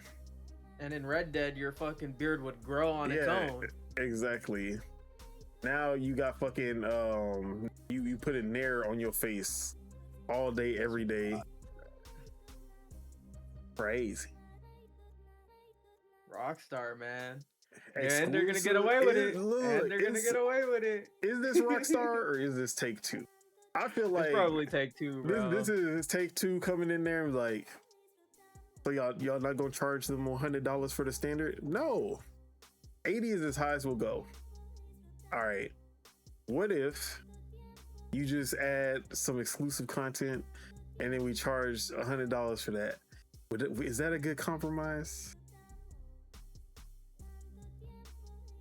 So yeah, exclusive clothing store called Stock 305 with various unique and exclusive looks for Jason and Lucia, or elevated streetwear. Exclusive tattoo shop called Electric Fang Tattoo, over 50 signature tattoos for both Jason and Lucia, all designed by the artist collective Fail. Weapon customization, personalized sidearms with detailed engravings for Jason's Girardi ES9 pistol, Lucia's Close K17 pistol, 2 Jason Safe House vehicles, Army Fatigue Tinged Dinka Enduro motorcycle or Crest kayak, vehicle mod kit for Jason's personal vehicle, Vapid Ganado, a collection of clothes and accessories inspired by the Good Time State's hit TV show character Maka the Gator. Exclusive Vice City style collection of outfits and tattoos. Exclusive gang compound, Pit Youngins, illegal goods store that you can raid to earn special items. So now we're getting like missions and a special commission where you can track down a classic car collection of abandoned vehicles and work in progress project cars to revitalize them from this new side character called Wyman. So two kind of missions or like activities in the world are also going to be locked to this Ultimate Edition.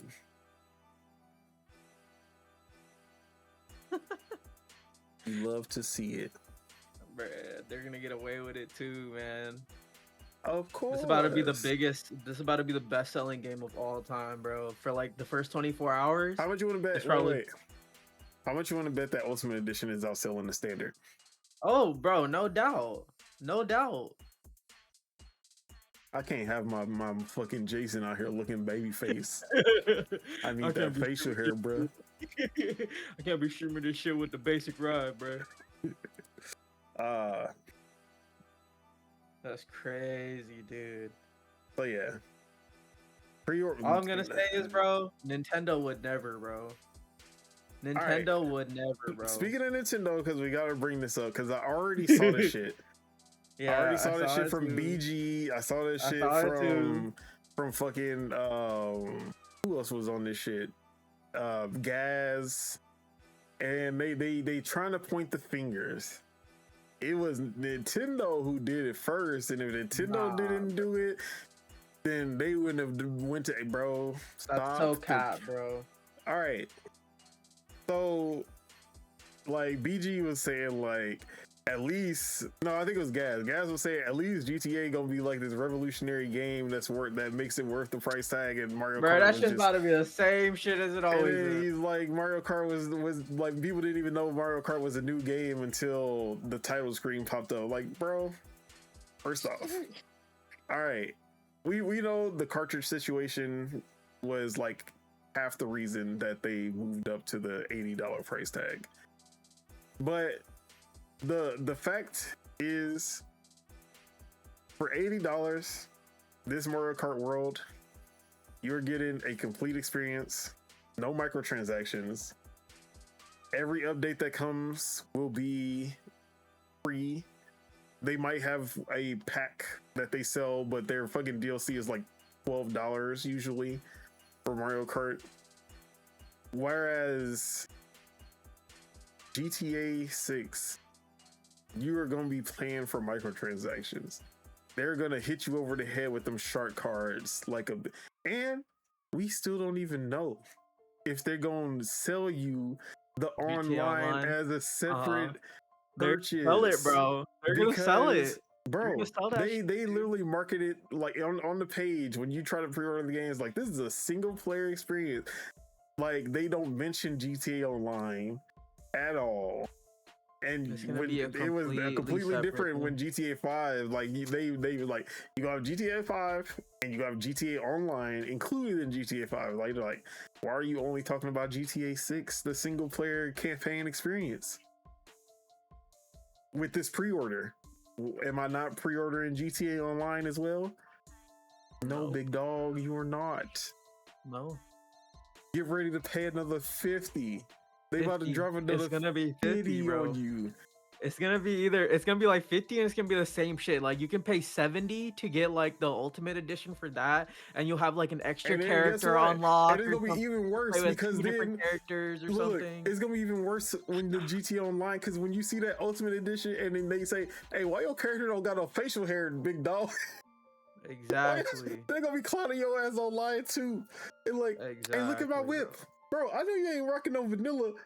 Hey, man, this is all I can afford, man. That's all I have. Exactly, bro. It's gonna be even worse, bro. Look, with the $100 Ultimate and the $50 or $70, bro. I said it was gonna be $450. I'm pulling a King David. I'm waiting. Did you see? Hold on. Did you see that? Did you see how many gigs it was gonna be? Bro,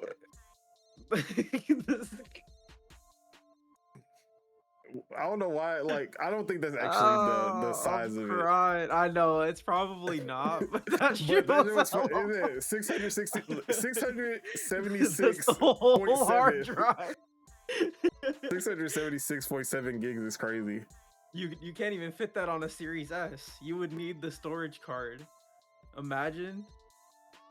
But if that is the actual size of GTA 6, they really don't want you to play no other game. Like, you were playing GTA 6 for the rest of your life. Start learning GTA knees. Like, it's a wrap for you. Yeah, it's bad, bro. Rockstar, man. But I do think it's gonna hilarious. be over 200. I think it's gonna be over 200 gigs. But I think so too. I'm pretty sure 600 GTA 5 right now is like over 100 gigs. Oh yeah, for sure. I feel like most live service games are over 100 gigs now.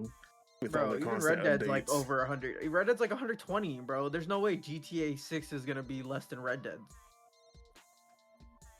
Yeah, bro. It's wild out here, bro.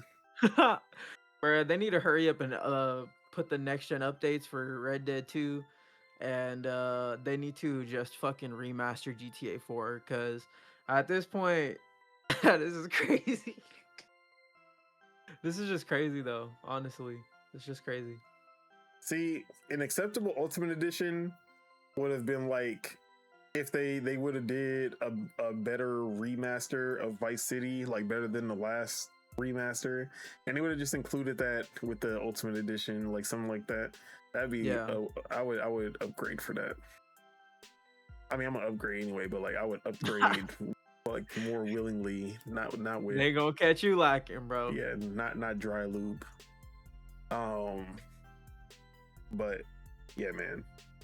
They better make it worth it. I mean, it's gonna be a banger. It's gonna be an amazing game, but it's just crazy that like they're like, here's the price of it. Here's when you can pre-order it. Here's the date for it, and we're still not gonna show you nothing yet. Like, what are you talking about? We got a 8-second bro, that was nothing. Fan out of the city. That was jack Was shit, that not bro. enough? Nah, dude, I need to see over the shoulder camera with the 60 HUD. Actually, let me put that on the screen. We got 66 screenshots. Bro, and they were all just of the characters, bro.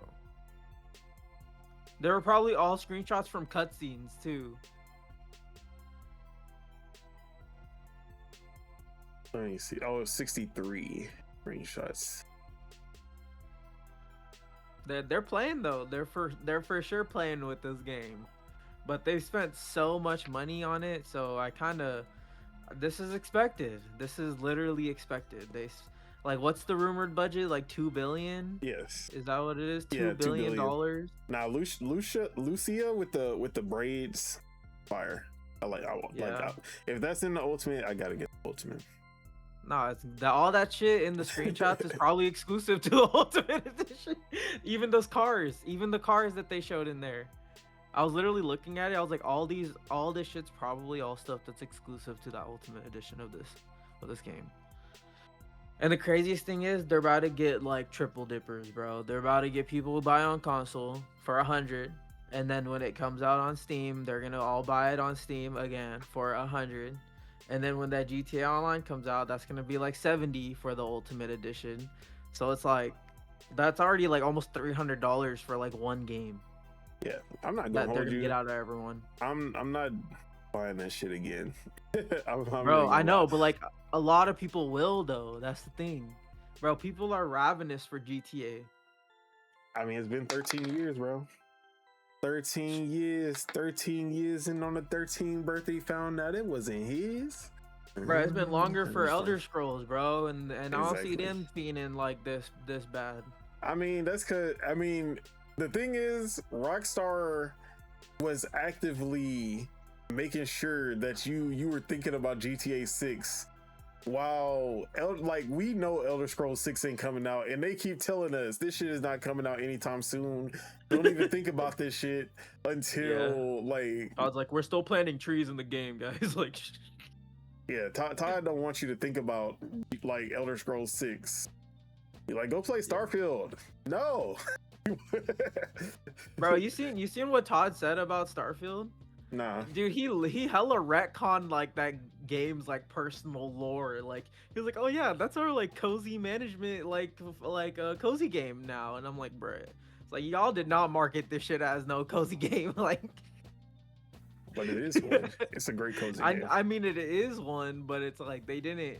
It's just funny, like, You know, but I guess it worked. It worked out. I Sometimes guess. the game that you design doesn't actually be like the fans don't take it as the game you designed it to be, and that's fine. Like, yeah, you know, Gears was supposed to be this like cover tactical shooter, and then everybody's just jumping around with shotguns. Like, nah, they're banging around on walls with shotguns. They're abusing the mechanics, is what they're doing. yeah, you know, it was supposed to be like a slow pace. You know, you're firing over the cover and shooting people, and then you just see. So goofy. It's so goofy, bro. Honestly, every time I see it happen, I literally just stare and I'm just like, bruh, this is the dumbest shit I've ever seen. That's why I don't play Gears online, even though I love how Gears like it's fun, you know? Especially if you're actually playing it how you're supposed to, like I don't know. But now I kind of want to play Gears 3, bro. Fuck. That game's so good. Well, Gears what 3 were we is talking goated. about? GTA 6? Yeah. But yeah, as everyone thought, just the pre-order was enough to fucking shut the internet down, and that's all people were talking about. Like, yo, the price crazy. Like, Bro, I might have to mute I'm that surprised. I'm actually surprised how many people were actually complaining about the $80 price, because I was really thinking that they were going for the 100. Like, and I felt like everyone thought it was going for the 100. Like, I felt like 80, we got let off easy. Like, because it could have been $100 standard, 120 for the ultimate. Like, if they was really about it. If I was in charge of Take-Two, that's what it would have happened. Not gonna hold you. Yeah. It's gonna be Jover either way for our wallets, because they're gonna get the money, and that's just gonna be like the best selling game of all time and all that shit. Like, bro, like I was saying, a $2 billion budget, 3 days, and really 3 days is given way more time than they probably actually need to recoup that. they'll probably do that in like 2, if that. I think it'll sell 1 billion in 1 day, bro. Honestly, it'll sell 1 billion. It's gonna cross 1 billion in 24 hours. Like, Call of Duty has done that. GTA will 100% do that. So I believe it might even cross 2 billion in 1 day, bro. Honestly, but then again, Call of Duty had multiplayer at launch, and people were like paying microtransactions right off the bat, which is crazy to me. That you spend $60 on a game and then just say, I'm about to spend an extra $50 in the store. Well, that's what they're doing for GTA 6, bro. But the online's not gonna be there at launch. But that's why I'm like, we're gonna see if I still think it's gonna cross 1 billion, because I feel like they're gonna. Let's see. Let's do the math. Easily. Where's my calculator? Because I don't think they're gonna sell any less copies. Like, honestly, I really don't think that they're gonna sell any less copies. It's gonna do the most 1-day sales of any game ever. Oh yeah. And it's gonna be all most of that's gonna be digital sales, so it's gonna be even more insane too. Oh, we didn't even talk about the controversy, I guess, for a certain I know you don't give the a fuck controversy for a certain demographic of gamers. It's already admitted it's over, bro. It's okay. We don't gotta talk about that shit. Yeah. It's crazy because, okay, you remember the rumors came out that it wasn't gonna have a disc in the box. Yeah. And didn't Strauss Zelnick come out and be like, no, we still like physical games, we're still doing physical, we like our discs, and like, did he come out and literally was like, yeah, I'm pretty sure he did. Yeah. And then this shit still came out with no disc. Like, why did he even talk about that then? Yeah.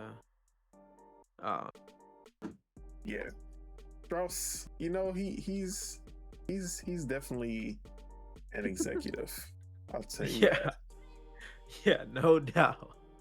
All right.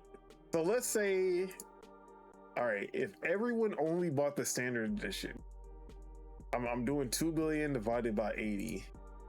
They would need to sell 25 million copies. Which I literally think that they could do that in one day. Like, I literally believe that they would sell 25 million in one day. Now, if everyone got the Ultimate Edition instead, wait, how do I go back? Go back. Go back. All right, let me just start over. 2 billion divided by 100. They would just need to sell 20 million, which is actually not that much of a difference. But they just need to sell 20 to 25 million to make up the 2 billion, which is that is gonna happen. If not in 24 hours, it'll happen in 72 hours. Like, easily.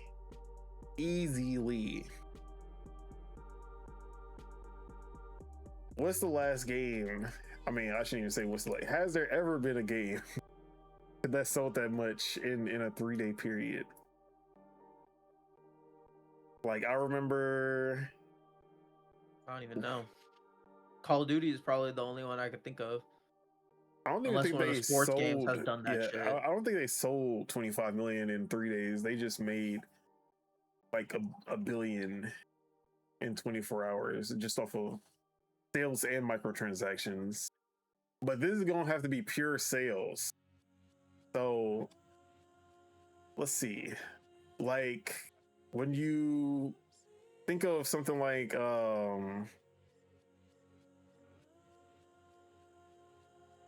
who did it? Like, Power World had a really crazy sales when it first came out, but that was over a month. It took them like a month to hit 25 million. Did it even hit 25 million? No, I think it hit 25 million players. And it was like 15 million sales. Like 10 million on Game Pass, 15 million sales, something like that. Bro, you know what's crazy? Was it Tears of the Kingdom that sold like 13 million in like a day or something like that? It was 10 million in 3 days.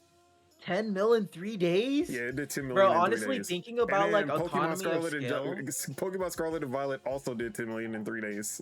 Bro, just thinking of like economy of scale, like, and thinking about like how much money versus how much they got out of it, like that's probably way more than what Take-Two is gonna get. Oh, for sure, you know bro. What I'm saying? All right, like, wait. Let's do the okay. Yeah, like the math is crazy on that. Like, Nintendo's making so much. Let's do Pokemon Scarlet and Violet. What do you think the budget of Pokemon Scarlet and Violet was? Like 2 mil. I wouldn't say 2. I would say 15. 15? Okay, like I was gonna say like 2 to 5 maybe. Nah, because wasn't it Legend Zod like 10?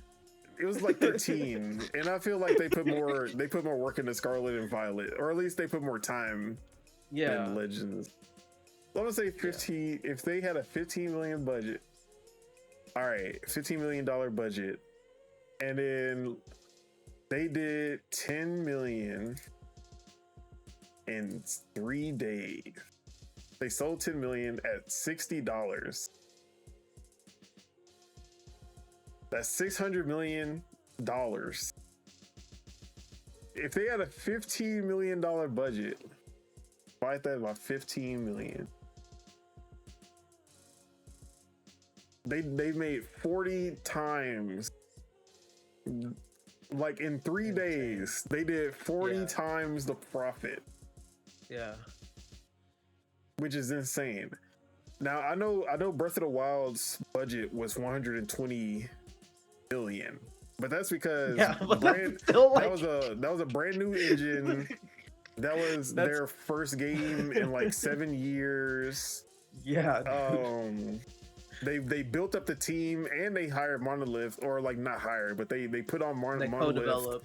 Yeah, like, I can understand that one being 120 million. I don't think Tears of the Kingdom was, because they didn't have to rebuild the engine or anything. I feel like Tears is another 100 million probably. I feel like but it's like at least still, like 80, dude, that's like 80 to 100. That's but like they probably made like 20 to 1/10. yeah. We're 1/20th of the budget. I don't even know what the math is, honestly. What is that? 100 Yeah. million versus 2 billion? Yeah, like the scale of them selling what they sold is definitely on a One different platform, bro. I think God of War is something like that too, because like God of War sold like 20 million in like 2 weeks or something like that, or like maybe a week. Power World's budget was like 1 million. And it sold Power World? yeah, and it sold 15 million in 1 month. Like that one made a crazy, they made their money back in droves. I'm pretty sure one of them said like they don't actually know what to do with the money. Like they don't even know what they're supposed to do with this much money. But yeah. GTA is gonna make some crazy money, but they also spent a crazy amount of money to make the game. But I do see this game hitting the 100 million, like just like GTA 5. Like it's gonna hit the 100 million copy mark, like before the end of the year. Ooh, could they hit 100 million before December? Ooh, that'd be crazy. That's like 2 weeks. Maybe November 19th, or not before the December, but like before January, I should say. Before the end of the year? Yeah, before the end of the year. Like a month and a half? Yeah, a month and a half to hit 100 million sales. If any game can do it, is GTA. Bro, imagine. Hold on. I actually need to. Mecha Chameleon. I need to do the math for that game. You know about the Mecha Chameleon game, right? Mm-mm. You know? Okay, so there's this new. It's been a viral like streaming game, and it's basically this like first-person shooter where there's a team hunting another team of players who can basically paint themselves and disguise themselves. Oh, I see. And it's like prop hunt, but instead of like you turning into things, you actually like have to physically paint yourself to blend in with the environment. It looks hilarious. Oh no, this is sick actually. But that game has already sold 7 million copies. Wow. But it's also going for like $5.99. Yeah, $5.99. Let me see.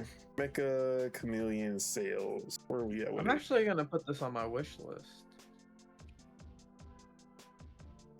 Mecha Break. Not that so game. it sold over 7 million and it launched on June 9th. So it's been about 2 weeks. All right, 7 million. Let's see how much money they made times 5, or I'll just say $6 times 6. 42 million. Bro, Damn. you know that game that budget for that game was like 100,000.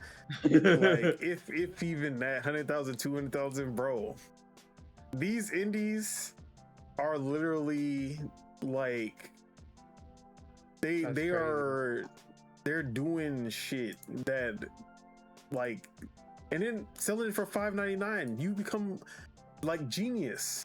Because if you sold it for $19.99, you think as many people would have jumped in? 7 million people would have jumped in? No. Hell no. Like, bro, those $4.99 multiplayer games, Peak. That's another. Bro, Peak probably made them so much. The fact that they made such an intricate fucking Souls-like game with another's craft treasure, and then this was just their game jam. Yeah, let's just throw this out here and see what happens. And that shit was like 15 million sold. Crazy. Oh, this is where my charger. I need to charge my phone. Where is Peak in terms of sales right now? Because I want to see. I think it's way over 10. Yeah, I think it's maybe at 15. I'm pretty sure. It's still the last time we heard it was 10 million, but that was at the Game Awards last year. Yeah, it's that probably we heard way that. more than that. I think it's probably like 12. And it's only on Steam still, right? Yeah, it hasn't even come to consoles, even though Let's it has just see full what controller Steam support. DB says. Let's see what Steam DB says. Because they have like the. I know they give like an estimate. Okay, yeah. So the lowest estimate is 13.96, and the highest is 18.30. Ooh. All right, let's say So they let's did just average it 15. to 15. Yeah. Yeah, 15 million copies. And it's $9.99, right?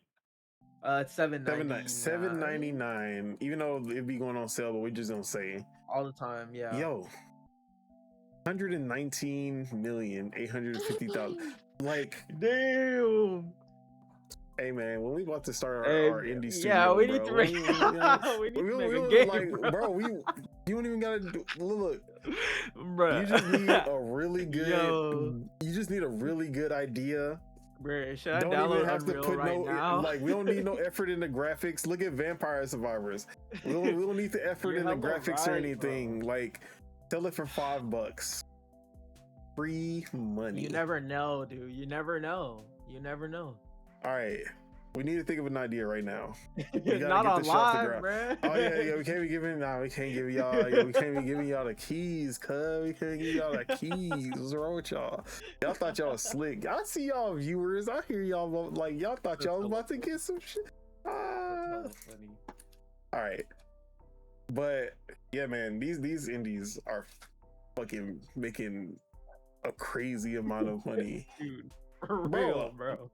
Now that I'm thinking about it, if I was the Mecha Chameleon dev and I just made $40 million on it, probably on something that he didn't even expect would even pop off.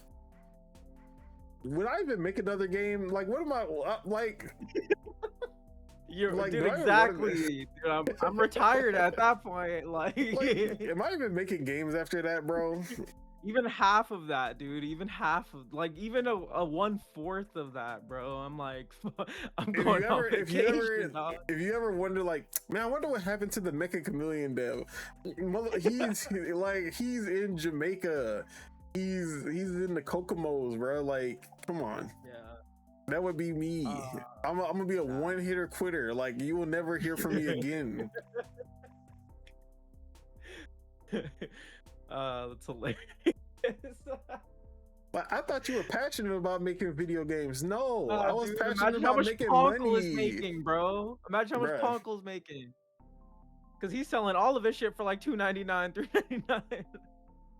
And he sells millions. The highest price was Vampire Crawlers. That was $9.99 that he's ever put out. And then I'm pretty sure that Jujutsu Kaisen game might be a little more just because of the license, but I feel like that Jujutsu Kaisen Rumble is gonna do some numbers too.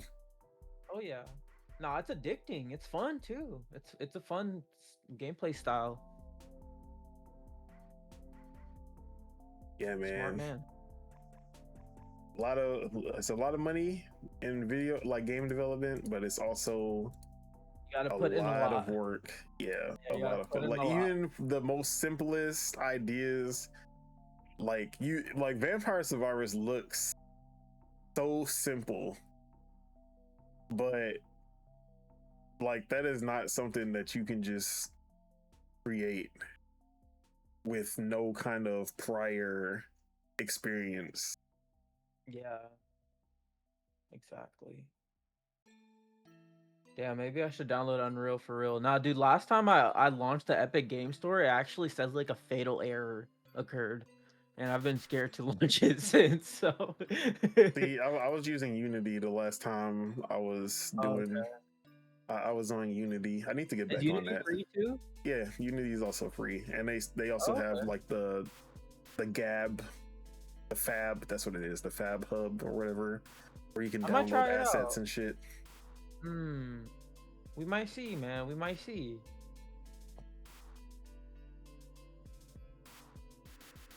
I had a project on there that I had a little base game that I was testing out. I was trying to make a Survivors clone just to see, like, just to get a feel for it. And I had the at least like the little gameplay systems kind of in there. I just needed to do a lot more with it and kind of find a theme for it. One day, we'll see if I ever get it off the ground. But yeah, GTA 6 is gonna make money. And Buku money, bro. when Dual-Wield Game Studio, Dual-Wield Games, I don't even know what we. Dual Studios, bro. Yeah, Dual-Wield Studios comes out. Ooh. We have to make buku. Trademark. Don't take that. Buku bread. Don't take that. So, and guess what? If we hit even 10 million, like, we not dropping another podcast. It's a wrap for y'all. I'm sorry. No, I'm just kidding. I might do it for the love of the game. That's hilarious. But anything else as far as GTA 6 that we want to talk about before we wrap it up? Nah, I don't think so. Has anything else happened? I'm excited for all the other stuff though. I was hearing rumors about what's it called? LaFay, that game. It was actually it's actually technically gonna be ready for this fall or this winter, but they moved it back for GTA as well. So yeah,